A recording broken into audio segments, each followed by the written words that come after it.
G'day, welcome back to another episode of the Detour Live. I'm your host, Dan Jones, and joined, as always, by four-time national road champion, Johnny Trevorrow. Now, Johnny, there's got to be something in doing a potty live, but earlier in the day. They reckon that your brain's a little bit sharper, so there's really no excuses. you excusing yourself, or you having a go at me? Which way is this one going? Well, some nights I don't feel as sharp. I'll be first to put my hand up for that. But today I've had a coffee. I'm definitely on it, and we've got a great guest, a guy who's arguably the world's greatest ever lead-out man, but also a great bloke off the bike as well, Johnny. Yeah, really good bloke. 15-year pro career, world-class track rider at the beginning, and then one of our, as you said, Mark Cavendish. Cav called him the best lead-out man in the world. So there you go, Mark Renshaw. Yeah, and he joins us now live. Rendog, thanks for joining the detour, mate. First of all, how are you travelling? Morning, Dan. Morning, John. Yeah, no, I'm going really good. So having, a great time back in Australia. When I think about, 18 months ago where I was and what what's happened to the world now, I'm really happy to be back here in Bathurst and appreciate everything that I've done and just enjoying the autumn weather at the moment. Iffy? Yeah, so, you're a Bathurst boy and you're back home and you've opened up a bike shop, I see. There you go. Got photos. You are on the ball. I told you I'm on.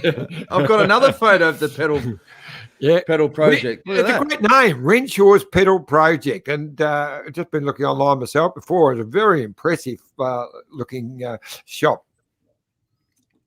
Yeah, no, it's going really good. So, leading into into retirement, we kind of had some ideas. It wasn't until we came back to Bathurst, decided after a few months that we have to pull the gun and do something, and it was heading into bicycle retail. So, I asked a lot of people for some advice, and I can tell you that only 2 people out of everybody I asked said, buy a bike shop. The other 100-odd people all said, do not go into bicycle retail. It's dead. The industry's done. It's bad. You'll never make a dollar. You'll work the rest of your life. But since then, COVID just changed the way the world works. Look, we are just been flat out for 12 months now.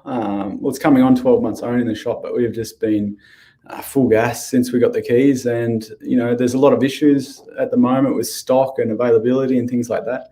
But generally, it's just been really embraced here in Bathurst, and I've got a great team with me. So obviously, coming out of a team sport in cycling and then into retail, it's much the same. You have to lead the guys, motivate them, and you have your good lead out man, you have your good sprinter, you have, their roles is to sell mechanics. So I just look at it like a cycling team where I've got my, my star salesperson, and, Kirsten's our number 1 in the shop. She's the best at selling things. And then I've got my number 1 mechanic who, he gets helped by the second best mechanic. And I shouldn't actually say that because they're both good. They'll be watching this. We didn't name names. Both number 1, but we have to have someone who's just going to work on that high-end stuff and someone who's going to work on those BMXs. So it's a great little team I've got there. Did you reach out to Johnny for advice? Because he's had a few bike shops over the journey. What's some tips you can pass on, John? I would have been one of the ones that said, don't bloody do it. But as you said, Mark, it really, the world changed. COVID changed everything. And, I've gone into mates' bike shops recently, and they said, it's like Christmas all the time, Christmas type sales. But the biggest challenge, and I wonder, you touched on it, is just getting supply. How are you going at the moment, getting bikes? Well, it's a funny story, because even how this podcast or this recording's come along is when it all started and it was just selling bikes here and there, and because I came into the retail business a little bit cash positive, you could say, I had some money behind me, obviously, from my career. And then I just started ordering bikes. And where they'd order maybe 2, I was ordering 10. and where they order 10, I was ordering 20 or 30 bikes. So, you know, in the current space, we have a lot of stock. Like I'm talking, since I bought the shop, we're now holding, I think, 8 or 9 times the amount of stock which they did, you know, 12 months ago. So we have huge amounts of stock. With that, I was like, I have to go to other areas to sell bikes. I have to start trying to get these bikes out. Yeah. And then, you know, bike exchange just popped up, an idea in my head. I was like, that's perfect. We have to go down that avenue. So I spoke with some people there, and kind of that's what led into doing this podcast with you guys today. Oh, no, we would have been talking to you anyway, mate. We didn't need Bike Exchange to push us towards you, because you are a great story. But I'm glad you brought that up, because Bike Exchange are a great partner with us. And we run a really nice ad, which you'll see shortly, but we don't talk enough about actually what Bike Exchange do, you know, because they're really just a conduit between bike shops and the public. So just tell us a bit about it. Yes, it's pretty exciting, especially for me, new into retail, and obviously I'm pretty ambitious. I want to I treat the bike shop like my cycling career. I want to be successful. I want to be the best. I want to be, you know, the best you can be. And having an online presence is a must in this day and age. So with so much stock and no online presence, I just thought it'd be great to partner with Bike Exchange. Their model's really good. So basically they've tied in our whole point of sale system into Bike Exchange. So you can jump on, you can see what bikes we have, the sizes, the colors, everything's kind of automatically put online there. And then with click and collect, you can call the store or you can do it online, purchase the bike. You know, we've got it in stock, which is the biggest issue at the moment. And we can go from there. So it's been, actually yesterday was the first time we'd actually sold a bike through Bike Exchange. So it's good. Now we've got one out the door via that system, and hopefully we can, you know, continue to sell more bikes through that system. Oh, that's great. Now, I don't ride, right? But I used to always see the demographic of a cyclist. You know, they on paper look like they have a lot of disposable income, they're corporates and all this sort of stuff. But one of the most frustrating things I'd imagine would be a lot of these people are rich for a reason. You know, they're tight. They like to haggle. They like to do the bargain. Is that the most frustrating thing when you get people always trying to shop for the best deal? And, oh, come on, Mark, you can chop a bit off that. You have to sort of be a bit firm at times? Well, like being totally honest with you, I was really shocked at how low the margin is in cycling, in bikes, in P&A. So that was kind of like a big learning curve for me. It was steep. I just thought you make heaps of money when you sell bikes, but obviously there's just not the margin in it. So you have to do volume. But since COVID, it's been interesting because people now know there's a shortage of bikes, so they're not going to haggle. If you have it, they're happy to pay full price. Just secure that bike, just put my name on it because they want it. I want that bike for my daughter or my son, and I've got to have it. So they're traveling from Sydney. We've sent bikes to Melbourne, Brisbane. You know, we had inquiries from Perth, all because you've got a certain bike and a colour that this person wants. So haven't had to deal with too many of the hagglers yet. Well, you could always use that. You could always use that line when people come into the store. We've already had 3 or 4 people look at that exact bike just this morning, and people would mop that up. Exactly. Yeah. The thing is, I haven't even had to lie because it's true. Well, that's it. Mate, I bought a couple of bikes for grandkids recently, and for the first time ever, I had to pay full retail. I wasn't happy, I can tell you. Hey, one other thing you're branching out into is media, mate. We're seeing you pop up on SBS all the time now. How have you enjoyed that transition?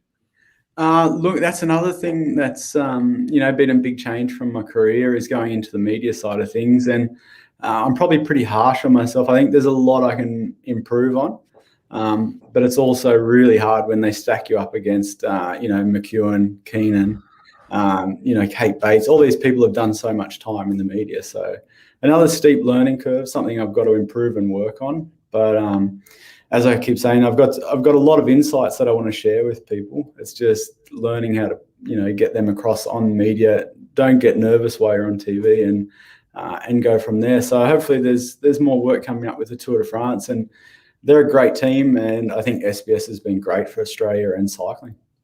Well, I think last year particularly was a game changer for the coverage because, you know, obviously they couldn't be on the ground for the first time in forever. Was that the real impressive part of how they were able to stitch all that together from Australia? Exactly. So Kath, who I deal with there, and Mike Tomalaris, they pulled that set together pretty short notice. And it's a big investment and a massive infrastructure to have. There's a lot of cameras. There's a lot going on, and obviously with live TV, you got to get things right. Otherwise, you can't have a stuff up. Not on SBS when you're reporting the Tour de France. So, look, I was a little bit nervous that first night, but I'm hopefully starting to get a little bit better and do some homework before you go on each night. And keeping up with the current riders is also the big thing. There's so many young riders just coming through every year. And when you were racing, mate, how was your relationship with the media? I know when we were doing all the Fox stuff back in the day, I mean, you're always that rider that was easy to talk to. But how did you find that dynamic over the journey? It's been good. I really enjoyed doing the media when I was racing.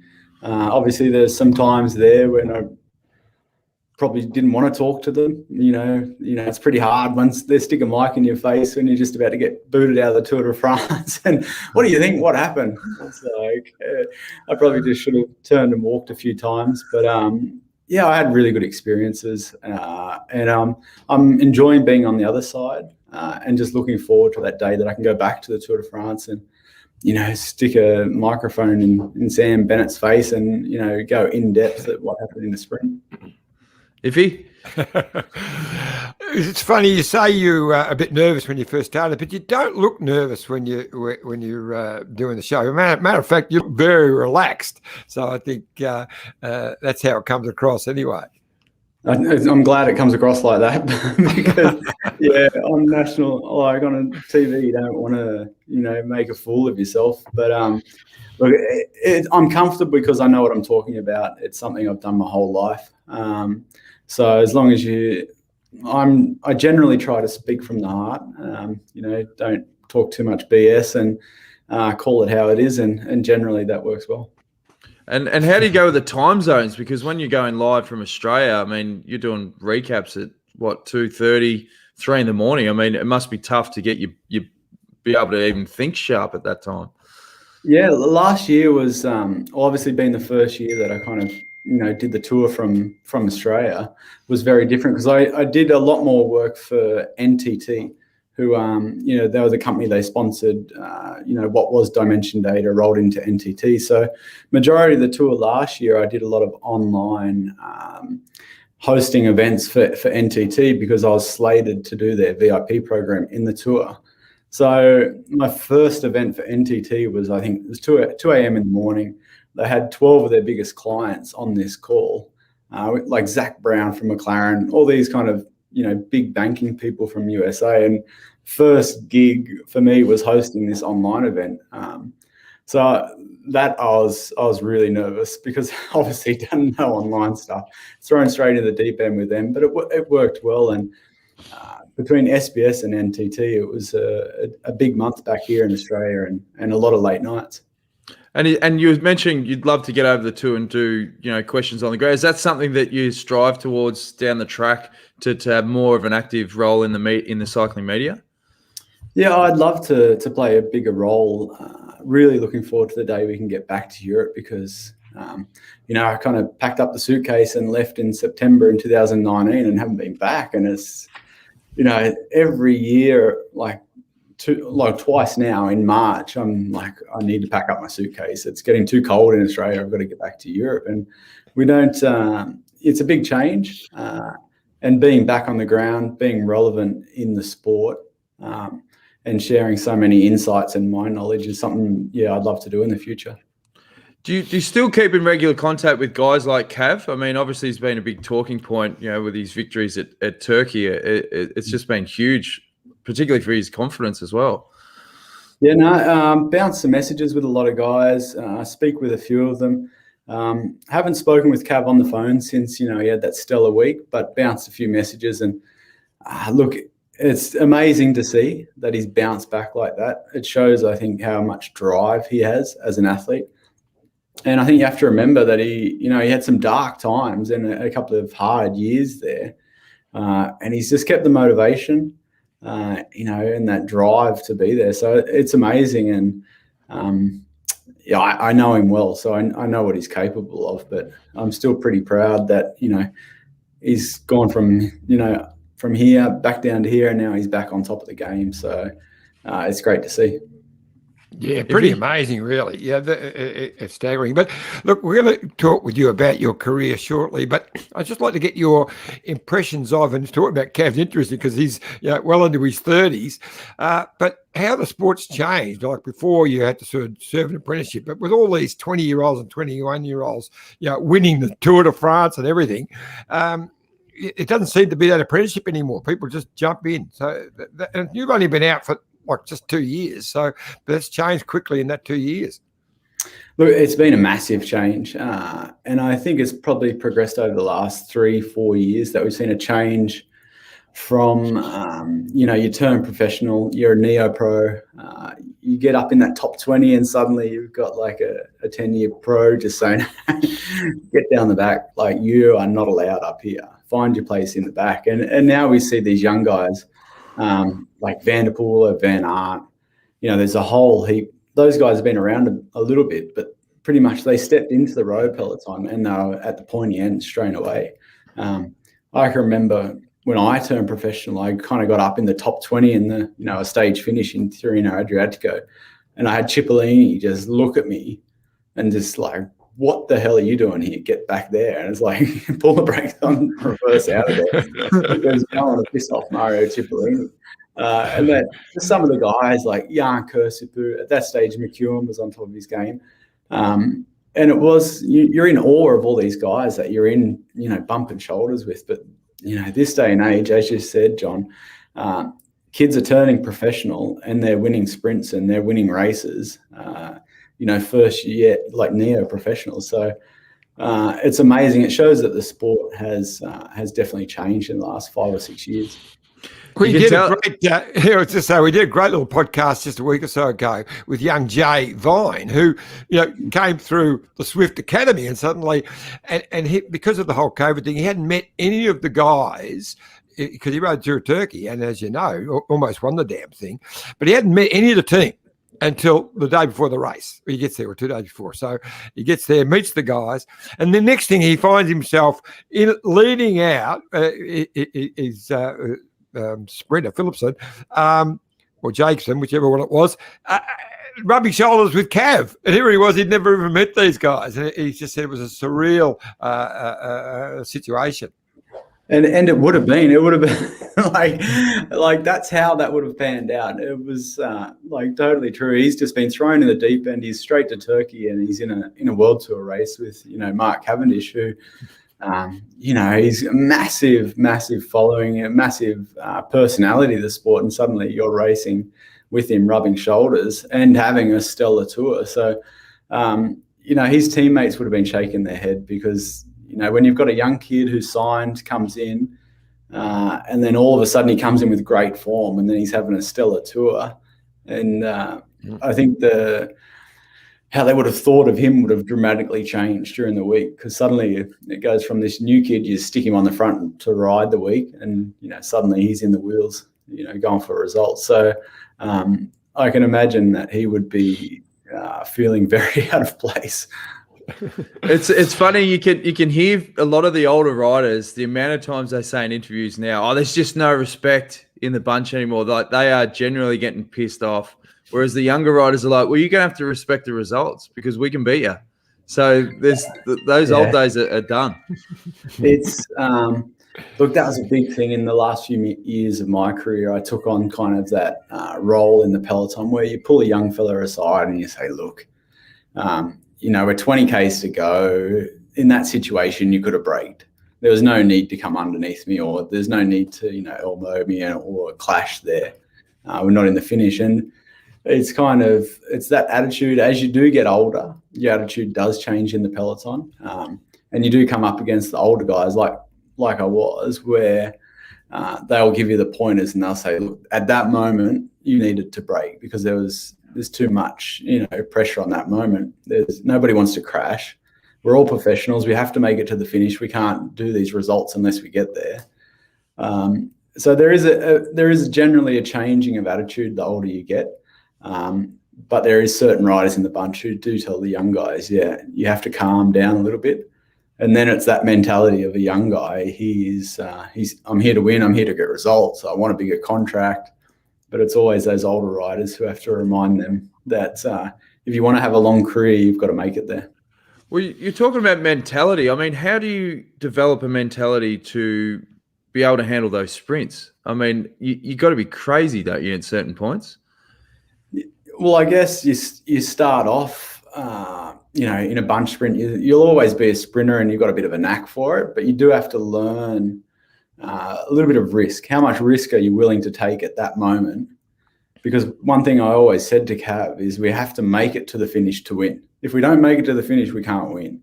So he will say, well, why did you brake in that moment? There was room. And I'm like, well, yeah, but there was room for me, but was there room for you? And, when you're riding that tandem as a lead out, you have to make both guys get to the front. You can't just have one and not the other. So there's a moment there where you have to weigh up the risk and will you make it through the gap? And the hardest thing is getting both riders there and being able to go for the win, because there's no point one rider being there. You have to get two. And so sometimes it's just you can't take the risk. Well, one thing that always baffled me, even when I was at Green Edge, is when they had Caleb Ewan, is how much of this is about chemistry and riding with the same guys to understand how you race? Why is it that a lot of teams with particularly, key sprinters, they don't just say, here's your core group and we're going to race you almost every race together for the rest of the year to develop that chemistry? It feels like when they keep interchanging guys in and out for the lead out, that screws things up. It does. It certainly does. Look, if you can have a sprinter with a solid lead-out man and a second lead-out man that do majority of the racing together, it's going to be a massive advantage because it is about chemistry. It's about, riding together and knowing how to get to the finish, and just so not even having to talk, just off my body language. If I do that movement, he knows that there's something coming, whether it's a car or a rider. It's just like, that little movement, he understands what's going to happen. But when you don't ride with the same rider all the time, you're constantly having to learn. So the problem in that is that we don't have a big depth of riders who are great last lead-out men. You might have one in a team or two. So to split them between all the sprinters, and if you have multiple sprinters, is quite hard. So that's the biggest problem, is spreading them out over all the sprinters. That's your first problem, and then getting them to do the same races all the time. It's probably the challenge now for the Wolf Pack because they've got sprinters all over the place. But going back, you mentioned Mario Cipollini before, who was for 4 or 5 years there the greatest sprinter. But I suppose it was maybe a bit easier back then because everyone knew that his lead-out team was the strongest, so everyone sort of let that lead-out team go and then try and fight for his wheel and whatever. But now you have 5 or 6 lead-out teams all trying to lead out. It becomes quite hectic back there. Exactly. What we've seen in the last couple of years is that there's multiple teams, so up to 5 or 6 teams with sprinters who are able to, win races. And it's just this washing machine at the front. So if they can have 2 or 3 riders with them, that's like the main goal. So we've seen big lead-out trains get diminished down to 3, 4 riders, and having that core group and then going under that 1 kilometre banner with 3 riders, and generally that's the team that take the win. So it's about sitting on the sides, waiting for that right moment to go, and then somehow coming all together with 3 or 4 riders in the last kilometre. The days of the big lead-out train, what we had in HCC, are finished, but the problem is it makes it much more a washing machine. And if you watch the overheads, you can see how the bunch works. They go up the sides and they come down through the middle. So getting on that right wave in the front with 4 riders is quite difficult. And one other thing that we're seeing is that sort of 2-3K to go flyer from someone that just goes off the front, and then everyone's looking at each other How many times do we see that at the tour, and even races like Milan San Remo, where teams are left scrambling, looking at each other, and it's just throwing a cat among the pigeons. It's exactly that, because nobody wants to commit. So they know if they commit one of those 4 riders, they're going to be one short when it comes to crunch time. So, it's all that trade-off. Does the speed of the bunch come back to him, or do we commit one rider to bring it back, and then we're one rider short in the finish? And it's always hard, and it'll always be the same teams that commit early, and it'll always be the same teams and same riders that wait. It's really hard to get it right, and especially this day and age with so many top teams and sprinters. You're John. Sorry, mate. I was just going to say, you started your career as a track cyclist. You were a world junior track champion. I think you won the kilo as a junior, and team sprint. So you're a sprinter, and then you moved into the endurance. You're a world champion, team pursuit, and all of that. How important was that for you, that track background, to help you in the hectic bunch finishes? Looking back now, that was kind of a foundation for my career. So as you said, initially I started in junior world championships. I went for the kilo and the team sprint. So, complete full circle to road racing. And I think that foundation of power, short intensity, it paid off later in my road career. So if you look at the leading out, it's 1-2 minutes maximum where you're fully, producing lactate, you're buffering as much as you can, and you're giving it everything. And I think that those kilo days definitely helped me throughout the career.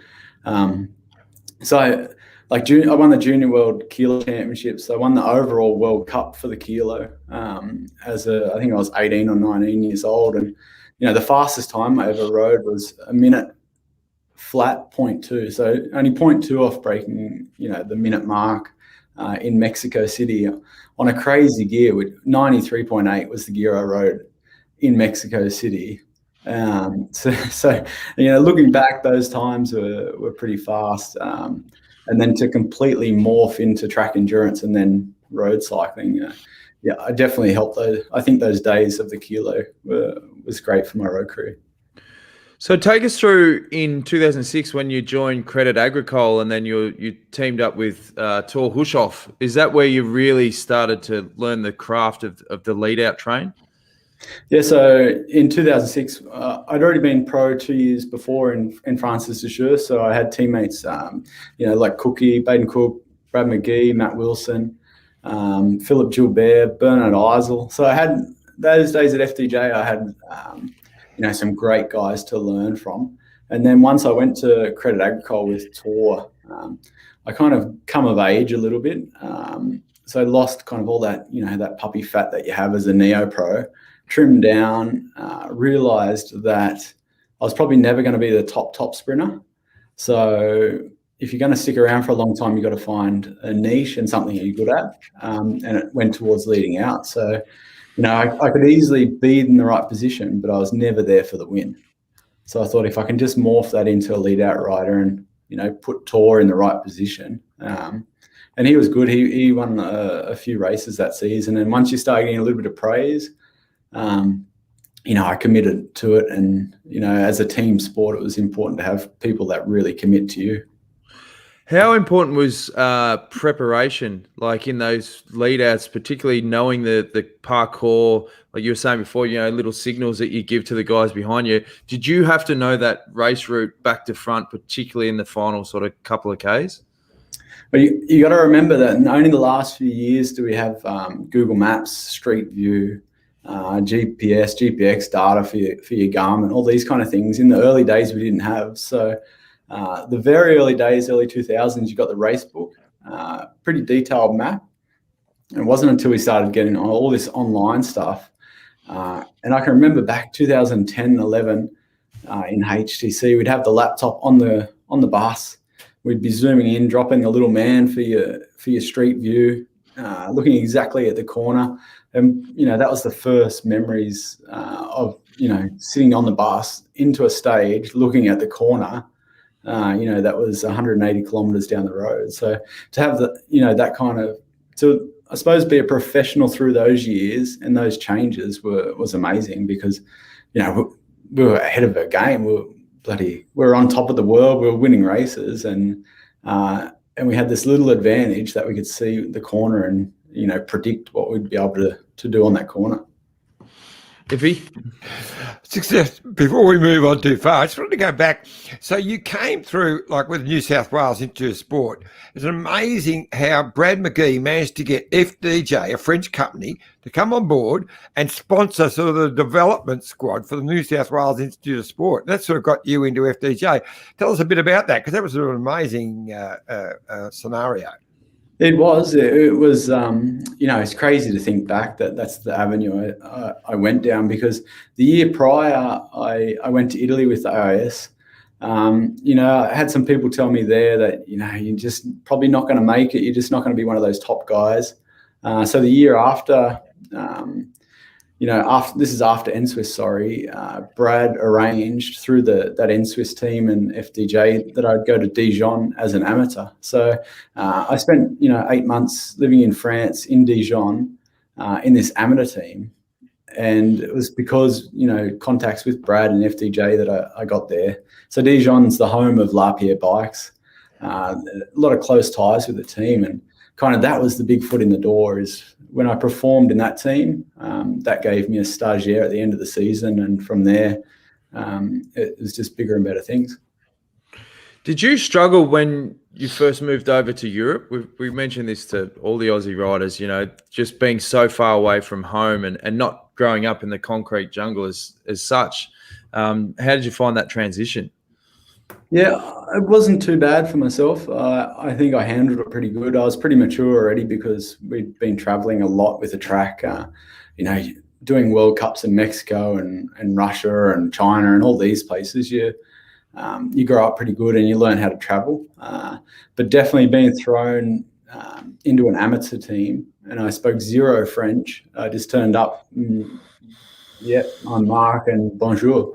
That's kind of so it was another steep learning curve. But I think that's just part of why you have a great career, is you're a little bit resilient like that and not afraid of a challenge. So all in all, it was, looking back, I could have done a little bit of study before I just landed in Paris, but I just turned up there and just thought I'll wing it. Perfect. How many languages do you speak now? Because I know that you do speak quite good French, and I didn't realise, but I just until Google told me that you got Dutch grandparents. So and you were with Rabobank for a while. So how many languages do you speak? French is obviously my second biggest language behind English. So I speak that I suppose really well because I was there 18 years in France, living in France. Dutch, I used to know a little bit from my grandparents, but kind of that just faded away over time. And I can get by in Italian, even though I just automatically just defaults back to French. So I might be in Italy and I'll just start. I just figure if, other language, I'll just speak French and try and get me by. But definitely French I wouldn't have got through my pro career without having it. Now, Iffy, before we get to the HTC days, I think it's time to give the sponsors a bit of a plug. You want to kick things off with Let's Go Motorhomes? Yeah, mate. Yeah, I'll get my look, there it is. Let's Go Motorhome. You wouldn't believe it. There it is. Yeah. It's a Jayco. How about that? What are the odds? What are the odds? And it's that one's a Fiat Jayco. But so it's a part of the Jayco family. So why not a holiday in Australia's best motorhomes? And I'm going to have to ask you the question in a minute where you would take your Let's Go Motorhome, Mark. But they just love helping people have incredible holidays. And one of Australia's leading motorhome and company and camper van rental companies, and they've got an enormous range from the smallest up to the great big monsters. Just talked to Laurie Norris yesterday, who was up at Mitchelton, or actually in the Gambia Leisure Park with his Jayco camper van. But there you go. But the one secret they say at the moment, because everyone's travelling around, that a lot of the caravan parks are full everywhere. And so some people like to stay in the free camping. There's lots of options. So plan. Just ring Andrew in at Let's Go and he'll plan your whole holiday for you. So fantastic company. And Jayco, Johnny. Yes, Jayco, Australia's number one caravan company, biggest caravan company in Australia. Nearly 50% of the caravans on the road are Jaycos. But as we say, if you're going to buy a caravan, of course you'd go to Jayco. They're Australia's biggest. But hey, if you've got any cycling connections, well, you should go and look at Jayco first because Jerry Ryan's been backing cycling for a quarter of a century. So they're the company to go. You've got 29 dealers across Australia, and they've got a caravan for everyone in Australia. And before we get to Mitchelton, you were going to ask Mark a question.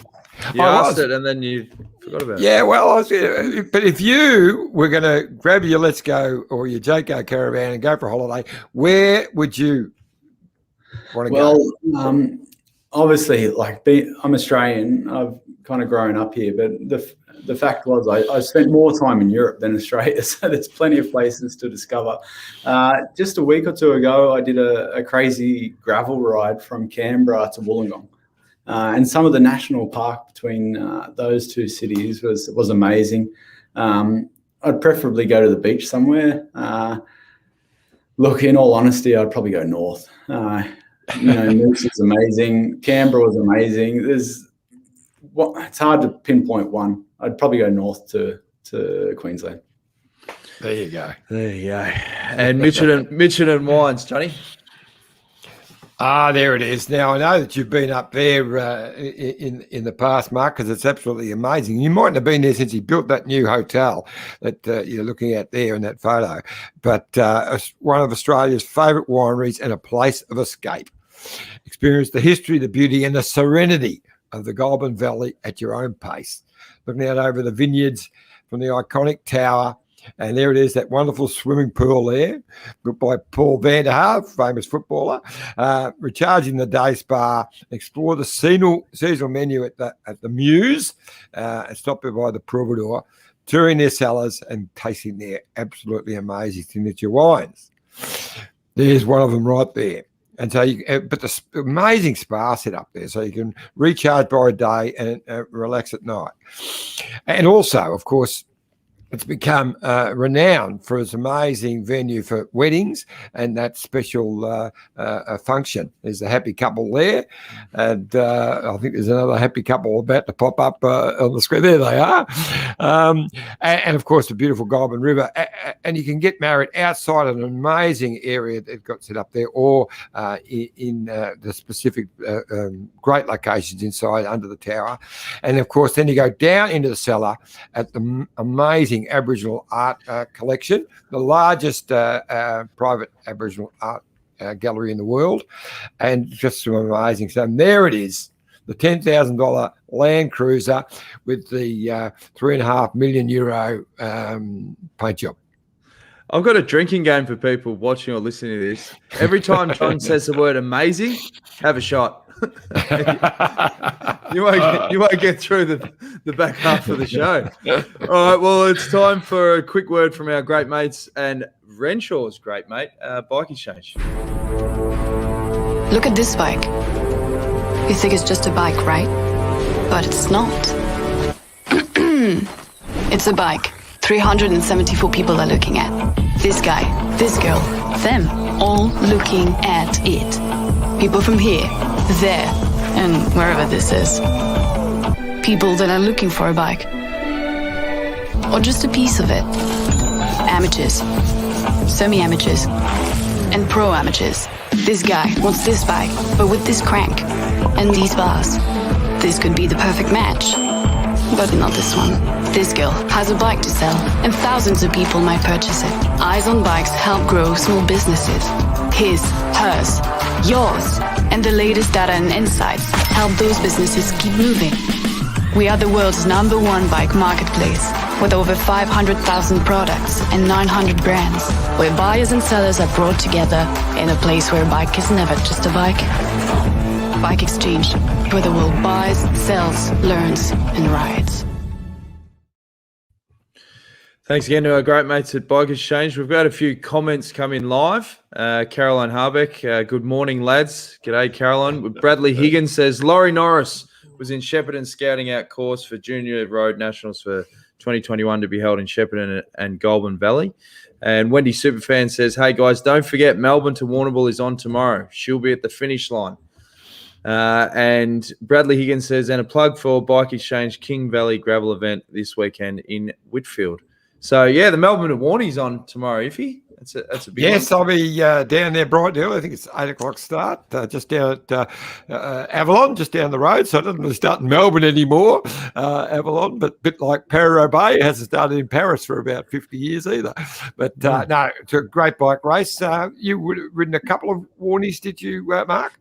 Being honest, I never raced Melbourne to Warrnambool. I didn't do a lot of racing in Australia, apart from Tour Down Under. So kind of skipped that whole NRS scene and went straight to the pros in Europe. Yeah, you rode the Bay Crits, though, didn't you? Yes. Well, that's obviously the biggest racing in Australia was obviously the Bay Crits in January. And I managed to notch up a few wins there, and it's amazing to think back that some of the pros that John pulled together at that period, we had all the top guys, and as like a young, I think it was neo pro or second year pro, won overall there, and crazy fast racing, and makes me smile looking back to lapping the field on a hot dog circuit in a car park. It's what racing was, and I loved it, even though it was in January, and it was just that little cherry on the top before Tour Down Under. You've done all the hard training in December, and go down to the Bay Crits and just a little bit of speed in the legs, and you were right for Tour Down Under. Well, pretty much was the secret then, just don't bin it on the hot dog circuit and your chance of the overall. Yeah. Look, I loved that circuit. I did the stats one day, how many sprints we'd done over an hour in the car park. Like that was, you're doing like some 160 sprints out of the corner. So no wonder you went to Tour Down Under just a week or two later, and the European guys couldn't get near you. Yeah. It's funny. I've got a funny little story about that. I can remember we're over at the Giro, and my wife, Kate, didn't go to many bike races in Europe, or in Australia, and she hardly know any of the bike rides. But anyway, she was at the Giro, and she's walked across the road, and the bike riders nearly ran over her, and yelled out, "G'day," or "Excuse me," and she said, "Oh," it was Kate, and she said, "Oh, you're an Aussie?" He said, "Yeah." "Oh, okay." And I think, Mark, you said to her, "Oh, yeah, and you're an Australian as well?" "Yeah, I'm John Trevorrow's wife." He went, "Oh." And she didn't recognise it. He said, "Well, yeah, I won the Bay Crits a couple of years ago." She had no idea who you were. The Bay Crits don't even have any kudos down there with your wife, John. It's hard to impress her. I thought if the Bay Crit winner, she might appreciate that. Yeah, she didn't. Yeah, exactly. But anyway, all good days. So great times. So take us back to the HTC days, and what were your first impressions when you first did meet up with Cavendish, riding for guys like Hushoff and with Cookie and all these sort of guys in the past? Yeah, no, it started off not on the right foot really with Cav. So once Credit Agricole shut down, I made the big change over to High Road at that point. They didn't have a sponsor. They'd lost T-Mobile. So it was, a bit of a game move. Went to California, our first race together. I'd come off Tour Down Under with good form. First stage, it just went completely wrong. I think I was third or fourth, and Cav was fifth or sixth, and Hushoff was between us. So it's like the guy I was leading out finished just behind me, and then you had the guy I meant to be leading out just behind him. So it didn't start on the right foot, and after we went back to the room, and he was pissed at me. I was pissed at myself because we'd made a bloody dog's dinner of it, and I said, "Look, tomorrow we'll win." And what happened was we come out, we won the next stage, and from there it just got better every time we rode together. Is the hardest thing with those sprints when things do go wrong to keep you calm, particularly on the bus, given that you're wanting to carry momentum moving forward and not blow the whole thing up? It is, but emotions are pretty high after a stage win or stages of races or one-day races. There's been a lot of media about Cav launch and helmets and this and that after stages. And look, there's a lot going on after a stage, and especially when everyone's got so much adrenaline, and you've had some caffeine gels, and everyone's a little bit pumped to be there. So when it doesn't go right, people get a bit fiery, and especially when you hold yourself on a pretty high level, and you don't want to make mistakes. So when they happen, there's a little bit going on the bus, but some teams handle it differently to others. But the best thing is to speak through it. And now with so much access to the internet, you can quickly review the stage and see exactly where it went wrong going forward. And that's been a lifesaver. The overhead camera shots just to see how and what you could do better. The thing that you look back on now and how dominant HTC was, I think you won 86 races in a season, or something, a record that I don't think has been broken since, and might not. How the hell couldn't you get a sponsor after being so successful for that period? It's I don't know. It's really hard. It's super hard to find sponsors, but I think Bob Stapleton at the time, he wanted a specific type of sponsor, and he obviously wanted a lot of money to keep it on that trajectory, the trajectory of where the team was going. And obviously the value of every rider in that team was 2 or 3 times fold for the following year, because everyone was so successful. To keep it together would have been super difficult, and just that's what made it quite hard. So I think he preferred just to shut it down than to run it on a smaller budget and not have the same type of riders. We had Adam Hansen on the show last year, and what he opened up about with Bob was actually quite shocking. Like some of the stuff around the contracts, when he would play these games and have his printer there, and he'd time it where the manager wasn't there, and all this sort of stuff. That would have been really hard to deal with at the back end at the time, because to the media, he was billionaire Bob and he was all happy and that. But behind the scenes, let's be honest, he's shafting riders, and that must have been tough to deal with when you're also trying to focus on winning bike races. Yeah, looking back, it was like some of the best years, and I took a lot of those points through my whole career, and now. So not saying that that's the way you do business, but some things Bob did in that team, and the big ones with contracts and having the most aero bike, having the best of this and that. At that stage, we were running. We had Shimano hubs in head wheels, and we had, different bits and pieces on the bike. Whatever was proven to be the best was what we rode. So, before Sky did it with, riding, lightweight wheels and this and that. Bob was doing this years ago. And just the way that he made the team ride the best possible product was pretty amazing from my point of view. But there's obviously a lot of stories, that come up like Adam would have told. But I think that the best one I could pitch in was we turned up at Tour of California one year, and it's gone out. If we don't win a stage, someone's getting sacked. And it's like, doesn't matter if it's a mechanic, a Swanee, a rider, someone's going to get sacked. So, you turn up to a race, big pressure, home race. If someone doesn't win a stage, someone's going. And it's probably not the best way to run a team or a business, but he would have followed through with it. I'm sure he would have. Oh, jeez. Obviously, you won a stage. That's the good thing. It took 3 days. Oh, they would have been getting nervous. Yeah, there was some nervous people getting around, but we got across the line first. But not the way you want to do business, but I just remember being in that team and how successful we were. And it's like, right, if we don't win a stage, someone's getting sacked. Was the highlight one particular stage that day on the Champs, where that famous photo where you led Cav out and you ran second yourself and you both got your arms in the air there? Was that the pinnacle of that chapter? Yeah, I think from a team perspective and personally, that was probably the greatest moment of my team career. I had a couple of personal wins that really meant a lot to me, but as a team win with Cav, first and second. And, I still get goosebumps when I watch it because it just doesn't happen, to be first and second and not on that stage. And how it all come about, the feud between Garmin and HTC at that point, and, with Tyler Farrar, all these kind of guys, it just made for an awesome atmosphere. And to finish the tour on that stage was amazing.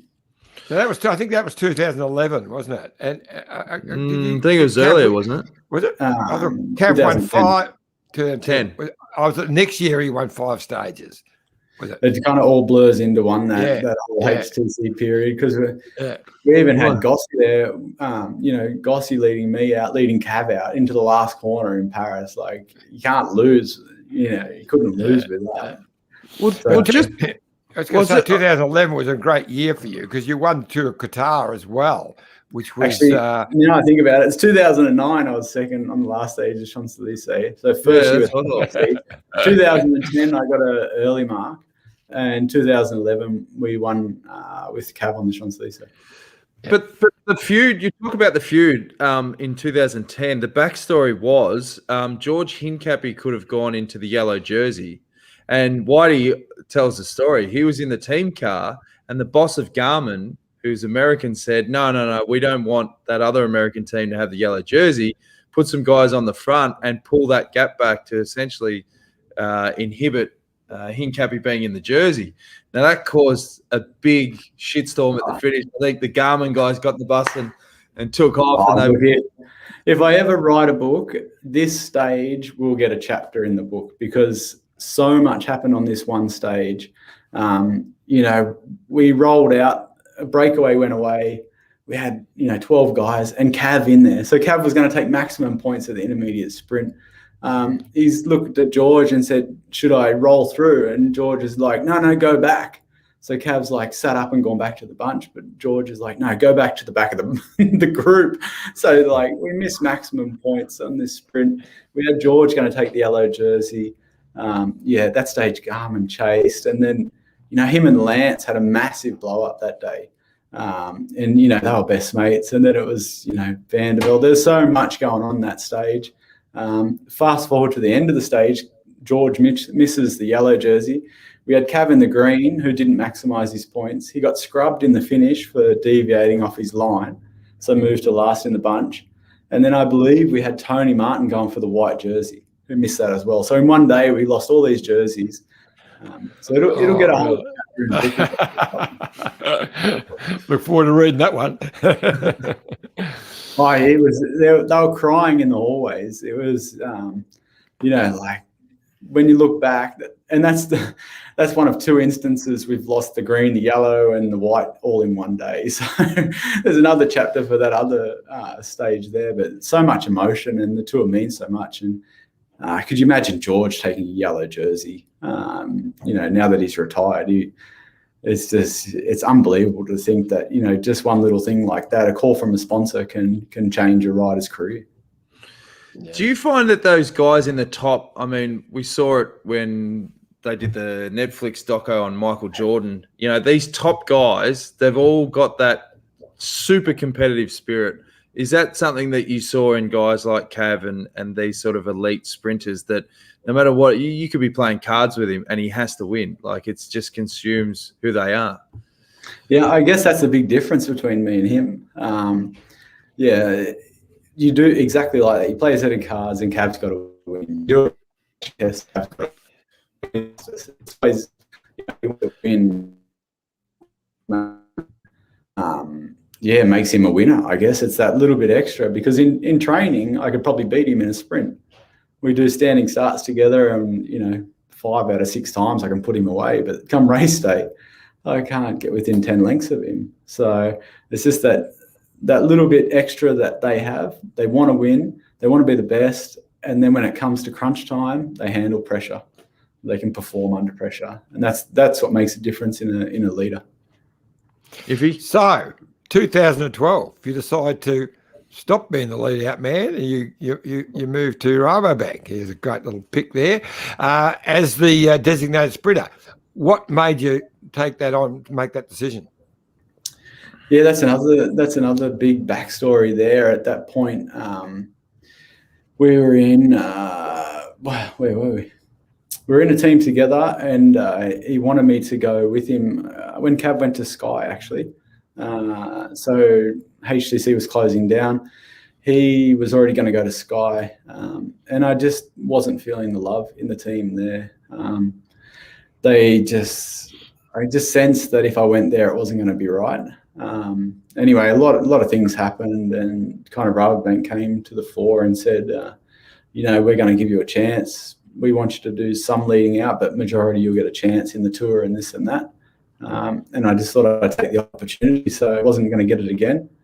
A good team at that stage, but those first 2 years, or the 2 years I spent there, we just missed someone just to pull the lead out together and commit to each other. And yeah, looking at the team now at Jumbo Visma, it's all the same management staff. It's mostly the same directors, and the new directors are all ex-riders.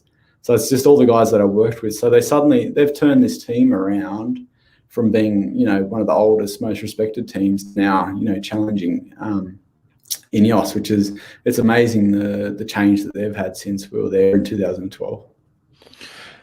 Yeah, you were probably there at the rockiest time too, because the whole Rabobank thing, there was that, there were some drug issues. Rabobank actually pulled out of sponsoring cycling because of it, and it became Team Blanco or Bianco or whatever it was.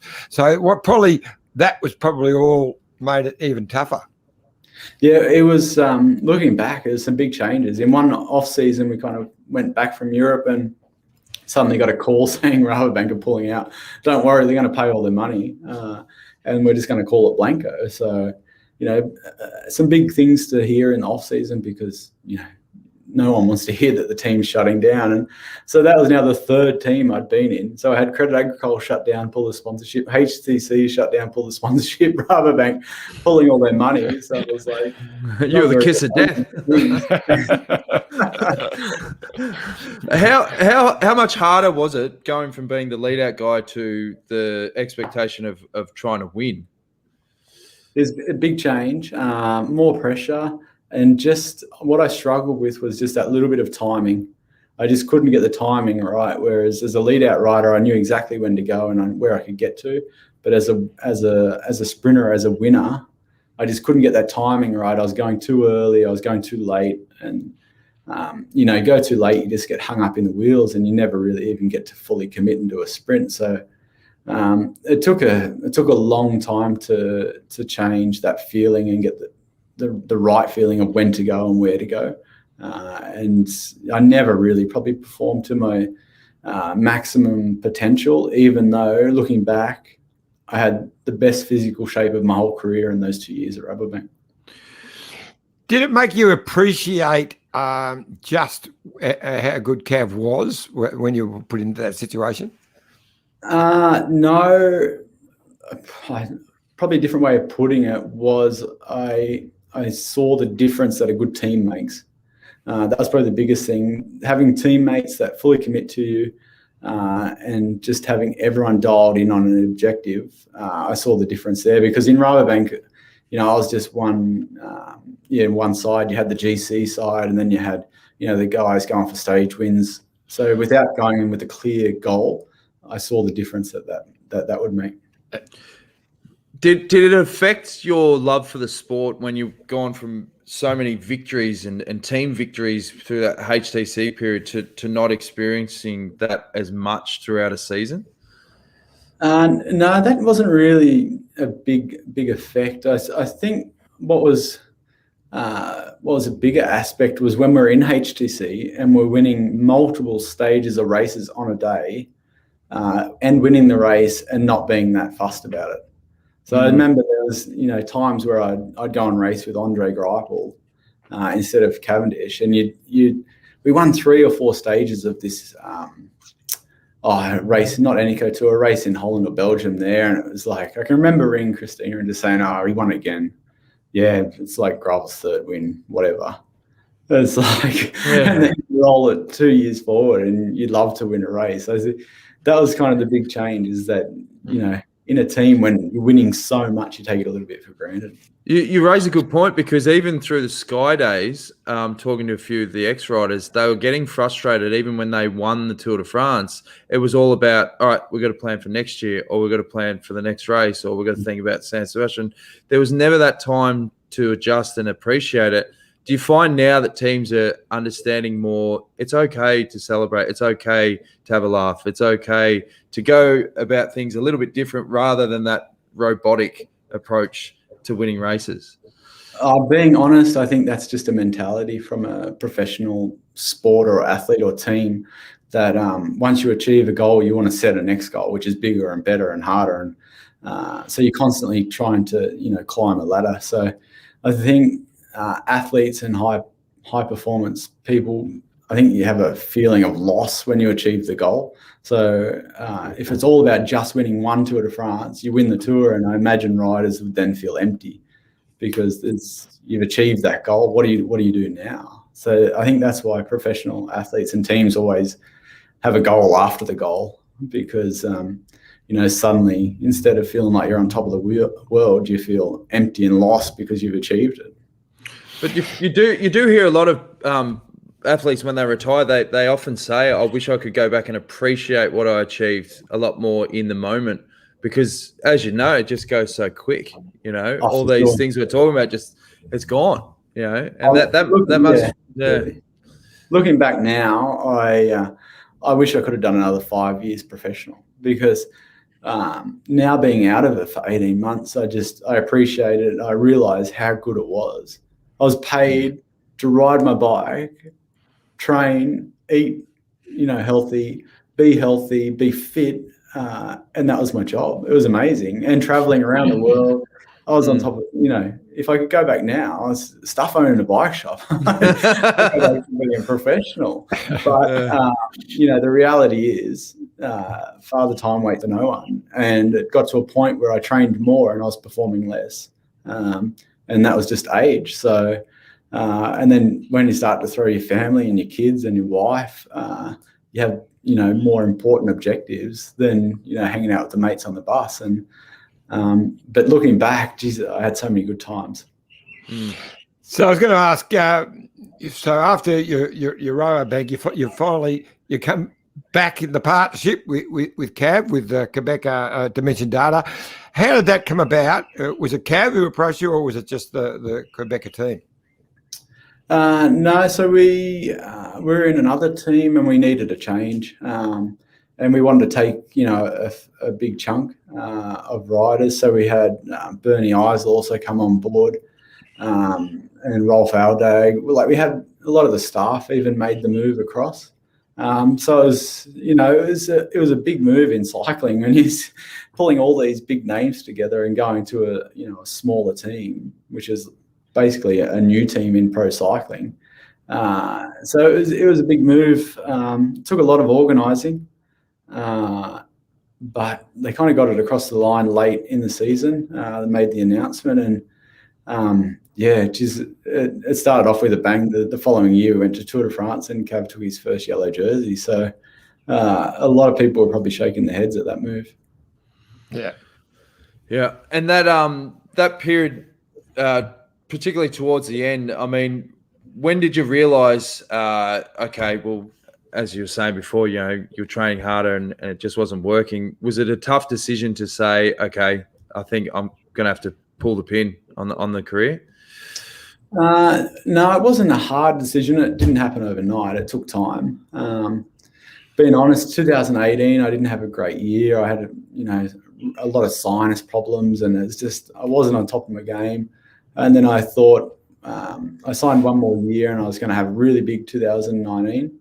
And then, late in December in 2018, I got hit by a car and broke my pelvis. So it was like just compacting one problem on top of another. So it was the time to step out of the game. So many young riders coming up. I kind of knew it was the moment to retire. And it took probably 6 months of, telling myself that you've had a good career, it's time to go. Looking back at the journey, mate, what's the best bit of advice that you can give to others, either be it cycling or just general life, how to get through, sort of tough moments that you can pass on? Well, probably from a cycling and athlete perspective is be good at what you're good at.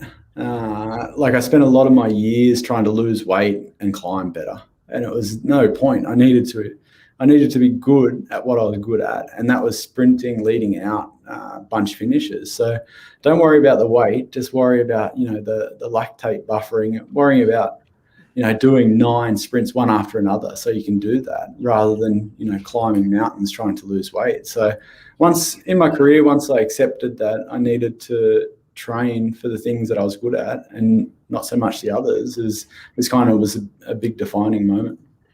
That's very good advice for you, Dan. Just don't worry about the weight. Okay, mate? Oh, no. That's my problem. Be good at what you're good at. That's right. If you're good at eating meat pies, you eat meat pies. That's exactly right. Just be good at what you're good at. Mate, I don't spill a drop when I get a 4 and 20, mate. I've got a technique down pat. So, anything you want to leave with, Iffy? Yeah, look, I just want to ask you the question, Mark, because you're the perfect person to ask. I see Dylan Groenewegen is finally coming back from his very long suspension to have his first race riding the Giro. I just want to get your thoughts on the very, very long disqualification he had from that terrible accident with Jacobsen. Yeah, I think from my perspective as a sprinter and obviously racing Dylan, I don't think they handled it so well. Look, it was a really bad move, but it's not the first time we've ever seen someone go down because they've just been ridden into the barriers. It happens a lot. It's just that it's happened on probably one of the most dangerous finishes in the whole year. So that finish in Poland was renowned for being super dangerous. It was 2 kilometers kind of false flat up. You did a big U-turn in a roundabout and you come kilometre down false flat, so super fast. You're guaranteed to win from 10th wheel, because if it all opens up and you get the right moves, you'll come through and you'll end up on the front. So I think he paid the bills for a lot of people, and look, I wouldn't wish that upon anyone, because I know in the end of the day he's just another sprinter trying to win a race. Yes, he moved off his line, but he's not the first guy to ever do it, and we've seen a lot of people crash. So I think he was probably treated a bit harshly. I think they could have used that incident to really change the way they do bunch sprints now. So, reviewing the finishes, making sure that everything's, proper and done right. But I think he's paid a too big a bill. And I think it'll be a massive hinder on his career now. I'm looking forward to seeing how he bounces back. And it's good to see Jacobsen come back and be with Cav for those weeks, like a couple of weeks ago when he won stages. It was a really nice to see the story last week. I think it was on Cycling News where Groenewegen and Jacobsen got together, had sat at a cafe together and poured their hearts out. It was really nice. But talking about being harshly done by, we really glossed over that. What about when you got kicked off the tour for headbutting Julian Dean? I reckon you were pretty harshly done by on that day as well. Yeah, well, it's another moment. So, look, it's just a tactic in sprinting. Once you get over the top of someone, you take them to the barrier. It's just how it is. You once you're over them, you go left or right and you make the move. And that's what you learn as a kid. That's what you learn when you're a cyclist. And it's only these big races where no one breaks, and that's when they crash. So, look, it's something they need to change because it is a professional sport and there's so much on the line, and there's too big a risk of dying now, just with the speeds and so many riders and so compact there at the finishes. Something has to be done. So, I think they really need to look at in depth what happens in a sprint. And rather than just giving someone 6 months, increase the amount of suspensions and fines and things to try and clean it up, because it's still the Wild West in a bunch sprint, watching now. And when you come to the big races, there's so much to play for. Yeah, well, in that situation in Poland, the real problem was the actual organisers. I mean, that was to have as you say, the most dangerous and fastest road spread of all, and there's a gap in the barricades that allowed him to go through and hit. You know, that was just terrible. But when you got rubbed out, the fact that it was just a pretty simple, a little bit of a headbutt. It wasn't that serious, and yet they didn't just disqualify you from anything. They kicked you out of the whole tour, which I can remember being there. And I remember we were all absolutely, going berserk about it. I remember listening to Sean Kelly, who did the wrap up, and he actually really backed you. He just said, it's ridiculous. He didn't do anything that bad. He should not be kicked off the tour.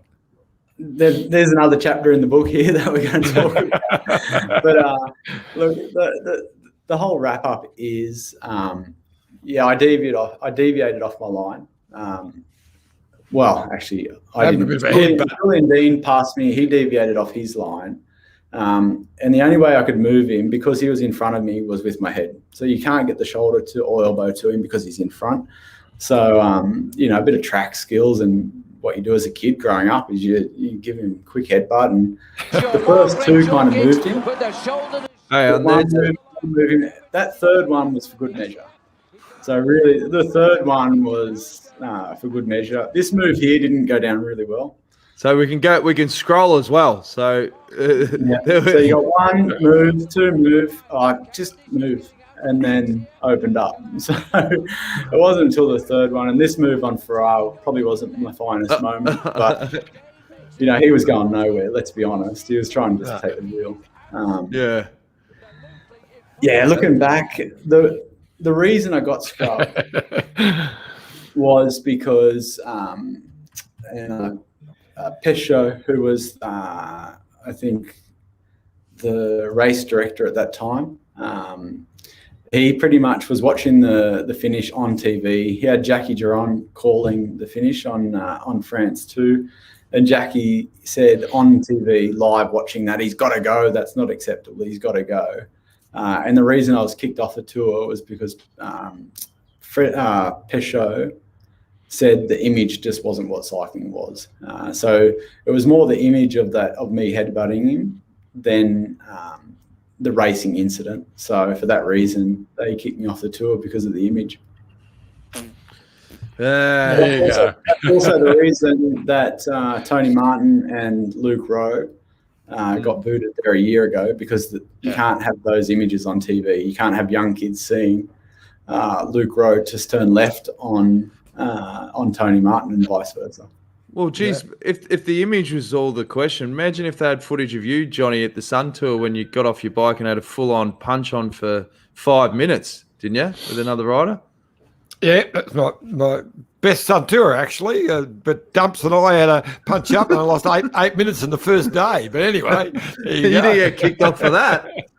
So anyway, mate, it's been an awesome interview. Some fantastic insights, and obviously we wish you all the best with the venture now, and we've got no doubt teaming up with our mates at Bike Exchange, you're going to sell a truckload of bikes, mate. It sounds like you got the stock to do it.